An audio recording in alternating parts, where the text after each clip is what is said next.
ভাই তোকে যদি কেউ বলে এই গাছটার উপরে উঠে ওখান থেকে লাভ দিতে, তাহলে তুই তার থেকে কত টাকা চাইবি? এই তো 10-12 লাখ টাকা।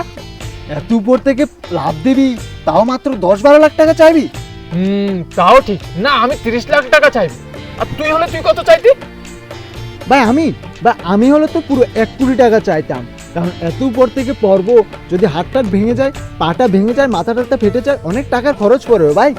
তাই আমি 1 কোটি টাকার কম 1 টাকাও চাইবো না। তাই তো, তাহলে আমি 1 কোটি টাকা চাইবো। আর ওই 1 কোটি টাকা দিয়ে আমি 20 লাখ টাকার একটা গাড়ি কিনবো, 30 লাখ টাকা দিয়ে একটা বাড়ি কিনবো, আরো তো 50 লাখ টাকা থেকে যায়।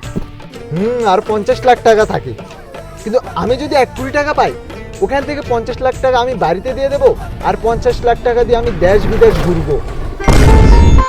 কিন্তু ভাই আমাদের সাথে এই 1 কোটি টাকা দিয়ে ডিলটা করবে কি? ভাই তাও ঠিক। কেন মরি না? চা খাবি? ভাই টাকা নাই।